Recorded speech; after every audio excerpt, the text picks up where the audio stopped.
ನಮಸ್ಕಾರ. ಈ ಟಿವಿಯ ವೀಕ್ಷಕರಿಗೆ ಯೋಗ ಕ್ಷೇಮ ಕಾರ್ಯಕ್ರಮದ 434ನೇ ತರಗತಿಗೆ ಹೃತ್ಪೂರ್ವಕ ಸ್ವಾಗತ.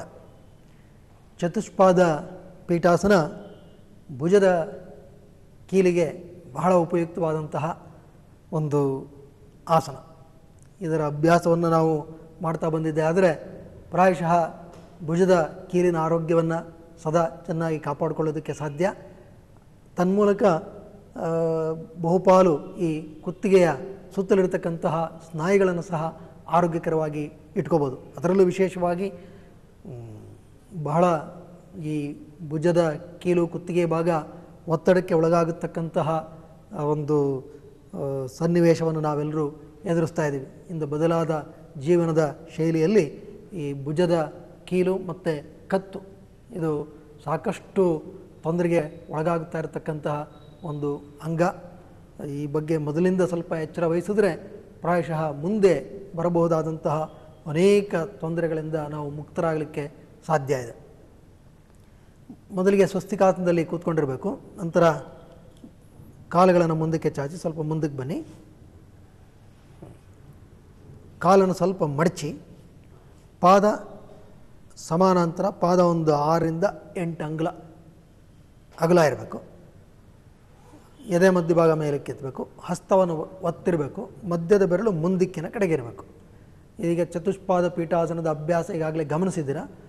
ಮೊದಲು ಚತುಷ್ಪಾದ ಪೀಠಾಸನ, ಉಸಿರು ತೊಳೆ ಉಸಿರು ಬಿಡ್ತಾ ದೇಹವನ್ನು ಮೇಲಕ್ಕೆತ್ತಿ, ಪಾದವನ್ನು ಒತ್ತಿ, ಹಸ್ತವನ್ನು ಒತ್ತಿ, ಕತ್ತನ್ನು ವಿರಮಿಸಿ. ಈಗ ಬಲಗೈಯನ್ನು ನಿಧಾನವಾಗಿ ಮೇಲಕ್ಕೆ ತಗೋಬೇಕು. ಈಗ ಎಡತೋಳು ಮಾತ್ರ ಸಾಕಷ್ಟು ಒತ್ತಡವನ್ನು ತೆಗೆದುಕೊಳ್ತಾ ಇರುತ್ತೆ. ಈಗ ಬಲಗೈ ಕೆಳಗಡೆ ಇಳಿಸಿ, ಕೆಳಗಡೆ ಇಳಿಸಿ. ಇದು ಮಾಡೋ ಉದ್ದೇಶ ಪ್ರಾಯಶಃ ತಮಗಾಗಲೇ ಗೊತ್ತಾಗಿದೆ. 2 ಹಸ್ತ ಮತ್ತು 2 ಪಾದ ಇರುವಾಗ ಅದು ಸಾಕಷ್ಟು ಸ್ಥಿರತೆಯನ್ನು ಹೊಂದಿರುತ್ತೆ ಈ ಭಂಗಿ, ಈ ಆಸನ. ಆದರೆ ಒಂದು ಆಧಾರವನ್ನು ನಾವು ತೆಗೆದುಬಿಟ್ರೆ ಮಿಕ್ಕ 3 ಆಧಾರಗಳು ಮಾತ್ರ ಈ ಮತ್ತೊಂದು ಆಧಾರದ ಕೆಲಸವನ್ನು ಮಾಡಬೇಕಾಗುತ್ತೆ.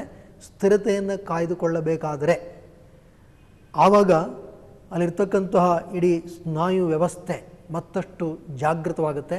ಮತ್ತು ಆ ಸ್ಥಿರತೆಯನ್ನು ನೀಡೋದಕ್ಕೆ ಬೇಕಾಗತಕ್ಕಂತಹ ಒಂದು ನ್ಯೂರೋಮಸ್ಕ್ಯುಲಾರ್ ಆ್ಯಕ್ಟಿವಿಟಿ ಅಂತ ಹೇಳಿದ್ರೆ ಮೆದುಳು ಮತ್ತು ಸ್ನಾಯು ವ್ಯವಸ್ಥೆಯ ಒಂದು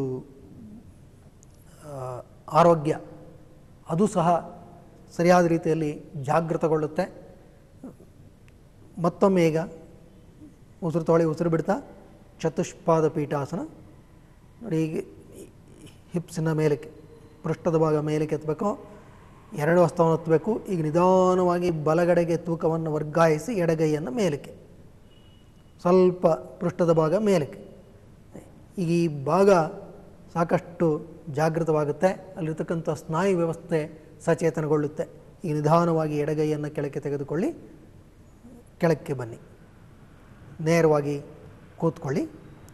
ಈ ಒಂದು ಚಲನೆಯನ್ನು ನಾವು ಮಾಡೋದರಿಂದ ನಮ್ಮ ಈ ವಿಶೇಷವಾಗಿ ಭುಜದ ಕೀಲಿನ ಇರತಕ್ಕಂತಹ ಮತ್ತು ಆ ಸ್ಥಿರತೆಯನ್ನು ನೀಡತಕ್ಕಂತಹ ಆ ಸ್ನಾಯು ವರ್ಗ ಸಚೇತನಗೊಳ್ಳುತ್ತೆ.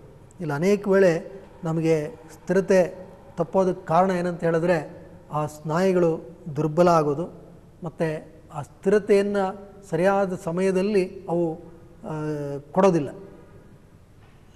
ಆ ಕಾರಣದಿಂದ ಭುಜದ ಕೀಲು ಸ್ಥಾನ ಪಲ್ಲಟಗೊಳ್ಳತಕ್ಕಂತಹ ಸನ್ನಿವೇಶಗಳನ್ನು ನಾವು ಅನೇಕ ಕಡೆ ನೋಡ್ತಾ ಇರ್ತೀವಿ. ಪ್ರಾಯಶಃ ಈ ಥರದ ಕೆಲವು ಚಲನೆಗಳನ್ನು ಮೊದಲಿಂದ ಮಾಡ್ತಾ ಇದ್ದರೆ ಆ ಸ್ಥಿರತೆ ಚೆನ್ನಾಗಿರುತ್ತೆ. ಮತ್ತೊಮ್ಮೆ ಮಾಡಿ. ಚತುಷ್ಪಾದ ಪೀಠಾಸನ. ನಂತರ ನಿಧಾನವಾಗಿ ಬಲಗೈಯನ್ನು ಮೇಲಕ್ಕೆತ್ತಿ, ಇಡೀ ತೂಕ ಎಡಗಡೆಗೆ ವರ್ಗಾಯಿಸಲ್ಪಟ್ಟಿರಬೇಕು. ಮತ್ತು ಈ ಪೆಕ್ಟೋರಲ್ ರಿಮ್ ಇದನ್ನು ಹೀಗೆ ತಿರುಗಿಸ್ಬಿಡಬಾರ್ದು. You must maintain the pectoral rim, shoulder girdle, pectoral and shoulder girdle ಎರಡೂ ಸರಿಯಾದ ರೀತಿಯಲ್ಲಿ ಇಟ್ಕೋಬೇಕು. ಈಗ ಬಲಗೈ ಕೆಳಗಡೆ ತೊಗೊಳ್ಳಿ, ಇಳಿರಿ. ಮತ್ತೊಮ್ಮೆ ಹಸ್ತ ಸರಿಯಾಗಿ ಇಟ್ಕೊಳ್ಳಿ. ಉಸಿರು ತೊಳೆ, ಉಸಿರು ಬಿಡ್ತಾ ಚತುಷ್ಪಾದ ಪೀಠಾಸನ. ಈ ನಿಧಾನವಾಗಿ ಎಡಗೈಯನ್ನು ಮೇಲಕ್ಕೆ, ಹಿಪ್ಸಿನ ಮೇಲಕ್ಕೆ. ಇಲ್ಲಿ ಈ ಭುಜದ ಕೀಲುಗಳು, ಪೃಷ್ಠದ ಕೀಲುಗಳು ಇವುಗಳನ್ನು ಸಾಕಷ್ಟು ಸಮಾನಾಂತರವಾಗಿ ಇಟ್ಕೊಳ್ಳೋದು ಅಗತ್ಯ ಆಗ್ತದೆ. ಪೆಕ್ಟೋರಲ್ ಗರ್ಡಲ್ ಆ್ಯಂಡ್ ಪೆಲ್ವಿಕ್ ಗರ್ಡಲ್ ಎರಡನ್ನೂ ಸರಿಯಾದ ರೀತಿಯಲ್ಲಿ ಇಟ್ಕೋಬೇಕು. ಈಗ ನಿಧಾನವಾಗಿ ಎಡಗೈ ಕೆಳಗೆ ತೆಗೆದುಕೊಳ್ಳಿ, ಕೆಳಗಡೆ ಇಳಿಯಿರಿ. ಸ್ವಸ್ತಿಕಾಸನದಲ್ಲಿ ನೇರವಾಗಿ ಕುಳಿತುಕೊಳ್ಳಿ.